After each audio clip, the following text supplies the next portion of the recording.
Billie Jean King, she also has a cup with her name on it, and recently was asked about what changes she would make to the sport. Take a listen. I cannot stand the scoring because I think it's harder to get new people in the sport, particularly young people. I think we should get rid of 15, 30, 40 game. We should have 1, 2, 3, 4. If you have to win by 2, then at 3 all do 2 points in a row or whatever, but get rid of 15, 30, 40 game. Every player should have their name and a number. Why? We need to promote our players like every other sport does. You look at basketball, you look at football, baseball, and their name and they have a number. I definitely want 2 out of 3 sets, okay? Or we have to play the same amount, the men and the women, because you get paid by media content. All right, listen, Billie's a legend. Let's go through these suggestions one by one. For each one of you, we'll take one of them. Paul, I'll start with you. What do you think about the scoring change, getting rid of 15, 30, 40, and going to 1, 2, 3, 4? I like the simplicity of it. I think that makes a ton of sense. But when you look at the plethora of issues that face our game, that wouldn't be at the top of my list. I mean, Billie Jean has great ideas here, as she does across the board.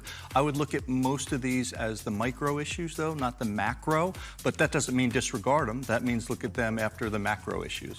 Call me old-fashioned, but that's sacrilegious. You can't get rid of 15, 30, 40. Come on. Andy, with you, let's talk about the 2 out of 3 sets, making it even for the men and women, getting rid of 3 out of 5. What do you think of that? I don't know that I'm much of a fan of that. I think, especially later on in tournaments, you look at slams where, it's tough scheduling the first week of a slam, but by the end, you need the extended format just to fill hours, right? If we can, offer for TV contracts 8 hours of tennis versus 5 hours of tennis, I feel like 8 hours is worth more value. Again, I'm scared to disagree with Billie Jean, but I would keep Join the club. Yeah.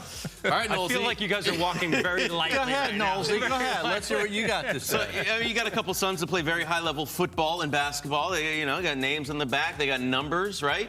What do you think about that for tennis players? Yeah, I mean, I understand the concept, obviously, from Billie Jean, obviously more promotion, but the way that the tour is set up, and Andy knows this very well, with agents and so forth and with players, they own their own space. And so it's very hard. It's more of a socialistic approach, right, to get everybody promoted. But, top players like Andy and so forth, their agents, they're going to keep that really tight. They're going to have their own deals. So I understand the concept. Getting it done is a whole nother bag of, it's just tough to get done. I mean, it's fine for a team sport, but as an individual, like, what does the number represent? Well, conceptually, it's great for the players that we don't know, right? I mean, I think it's a great concept, but I think that, as Knowlesy said, clothing contracts, agents, independent contractors, global individual sport, tough to do it. I'll say, y'all did a great job of disagreeing without really disagreeing. We didn't disagree. Paul is very nervous over here. Do not I haven't sweat this much since I played in Hong Kong back in '86 when it was 120 degrees. Can't go against Billie Jean. Come on, I'm the only one guys. sitting up here who's like, no, I like the way it is.